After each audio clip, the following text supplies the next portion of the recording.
This message is for Jay-Z, Nas, Russell Simmons, President Barack Obama, Denzel Washington, Arsenio Hall, Tyler Perry, Common Sense, Dead Presidents, Talib Kweli, Eminem, DMX, Wesley Snipes, Don Cheadle, Sidney Poitier, Sylvester Stallone, Matthew McConaughey, Leonardo DiCaprio, Harrison Ford. All of you powerful men, I need you to set a date with Arsenio Hall. Get on the Arsenio Hall show and stand up against the human trafficking system. The world is in uproar regarding the 234 girls that just came up missing in Africa, in Nigeria. But this has been going on for years, and is even happening right here in the United States of America, where the human trafficking system, sex slave system, generates in the upwards of billions of dollars every year. And when I say in the upwards of billions, I'm talking about in the 30s, the mid 30s to the to early 40s, in the billions of dollars a year. We need you to challenge the males who commit such heinous crime. We are losing our girls and our women to such horror and experiences in life, and none of you, and when I say none of you, of course not you, but I mean in men, in period, in general, we don't have enough men standing up and challenging this type of behavior and this type of crime. Now, women, we come out in numbers against this, but we all know that when it comes to this particular subject, women don't have the power to stop any male from committing such heinous crime, because they are the ones who are stealing our babies. It will take you to challenge them and let them understand that more men are standing up, and if you were to catch them or catch any activity, that they will have a problem on their hands. Men are not intimidated by women. They are not. That's just nature. You guys are not intimidated by us. However, if they start to get challenged by men of honor, they will think twice before they commit any of this type of crime. These are males who want to live the fabulous lifestyle, but not off of the sweat of their own brow. And due to that, we're having millions of issues where women are unable to reconnect with their family members. I'm calling you out. I need you, and the world needs you. We need you to step up and stand out. Call up Arsenio Hall, schedule a date, get on his show, and speak up. We need to hear your voice.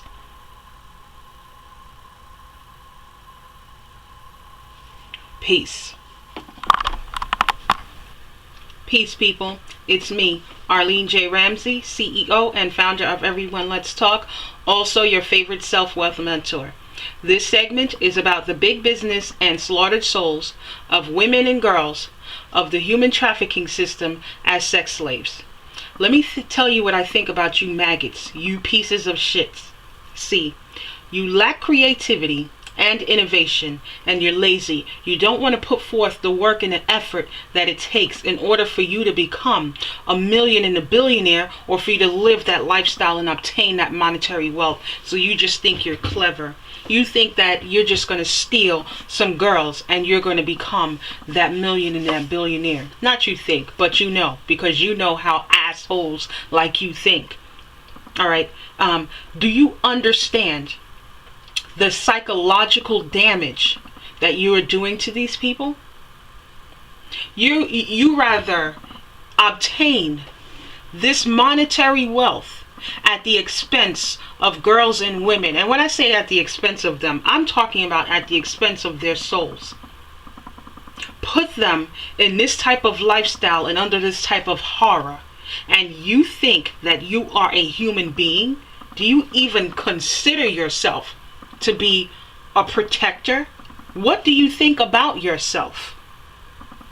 Or do you even think about yourself other than the money that you want and the type of lifestyle that you want to live? I want to know, are some of you men married?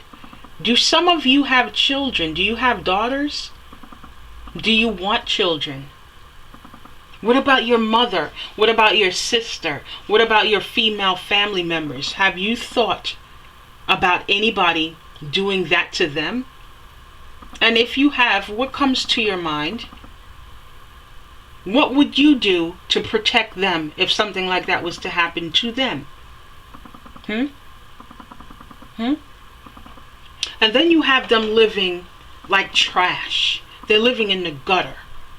Just a monotonous, humdrum, everyday existing type of lifestyle. Because that's how you want them to live. They don't even get to live how they want to live. And I get it.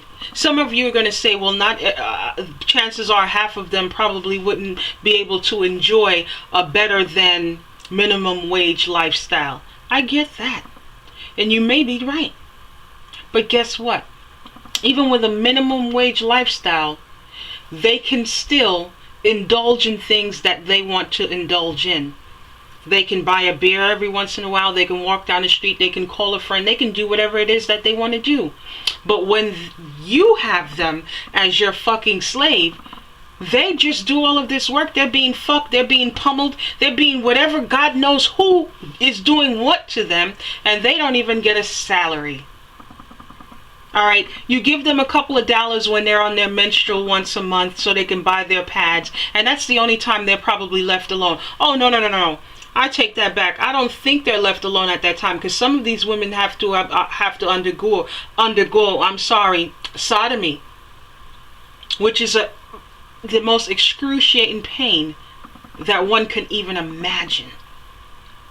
So I don't even know if they're left alone when they're on their period, that time of the month. But that's when you give them money so they can buy their things and take care of themselves. And then you give them money so they can go in the little pub around the area, right there next to the area, which is probably owned by you, so they can buy beers and drink and entice the men that's coming there, only to be fucked. Just who the fuck do you think you are? You piece of shit. You know, male chauvinism reeks of hell. It reeks of hell. Because you put us under. You're killing us. You're killing our souls. We're here physically, but spiritually we are gone. To satisfy that disgusting habit, self-fulfillment thing that exists within you called male chauvinism. Nothing good comes out of it. Nothing. Then for you assholes who buy 14 and 15-year-olds, you only do it because you don't want to learn how to evolve as a man and deal with a woman who has evolved. You so-called don't have the patience, or you just don't want the patience to deal with an older woman, or you just don't want to evolve. So you'll buy a 14-year-old because in your mind, women are only good enough to be fucked, have children, and take care of the home. And some of you fuckers and pieces of shits, with all this fucking that you want to do, half of you do not even know how to actually give a woman vaginal stimulation. You just want to get your rocks off, but you don't even make sure she get hers off. That's how fucked up male chauvinism is. It's irrational. And chances are, when you get this young girl, you won't allow her the ability to grow. You'll keep her all locked up and cocooned up. You'll make sure she has no access to information so she can grow. You want her to stay just as she is, that mindset and thought process at 14 and 15-year-olds. I had plenty of men tell me that back in the day, women used to be wives at 14 and 15 years old. And what kind of wife was she? But when I asked that, the things that they told me was, well, she was able to have children, cook, and clean. That's all you guys want in a woman, some of you. But that's not all we want. And that's not all we are here for. See, information is for everyone. It's not just for men. And so much information exists, and half of you motherfuckers don't even want to take the information because you think that life is good just the way you want it to be, with minimum knowledge, only on how to get by. So you despise the woman who wants to know more. God forbid we want to know more, we want to do more. You think that we should just go to hell and die somewhere. And then you guys are the ones who complain about women liberation. But let me tell you something. In 2014, we still have bullshit like this going on. Why? And many of our African American brothers and some of you sisters, I don't know where you're getting this thought process from, say that women liberation wasn't for us. We weren't having problem with our black men. We weren't this, we weren't that. Like hell. Like hell. Male chauvinism is male chauvinism. Period. It has no race. Alright? It is just as bad as feminism. And I'm not a feminist. But this case of the kidnapping of over 200 girls disgusts me. And of course, this is not the first time it happened. And this is not only happening in Africa. Alright? Who knows? Some of those girls are probably already transported up here in the United States of America. Because that's what happens. They kidnap these girls from all these poor countries. And then they have them working as sex slaves in America. And they even kidnap their own right here in the United States of America. And make them sex slaves. But this is what I will say. And I will continue to say this. When more men step up and stand out against this bullshit, less we will hear about this bullshit. Alright, this is happening because most of you are in favor of it. And those of you who aren't, you just don't, it's nothing to you. Because in your mind, that's all women is good for, is to be fucked. Even a whore, let's just take it, I'm just giving you guys an example. Even a woman who sleeps around, who you guys call a whore, loose, whatever you want to call her, at least she sleeps around with whoever she wants to sleep around with. Alright, take that same whore and tie her up in a room somewhere and just have any Joe Schmo running in and out of her and see how disgusted she will feel. And how devalued she would feel as an individual, because she don't want to sleep with people you choose to make her sleep with. She chooses who she wants to sleep with, and that's what makes her happy. I would, bring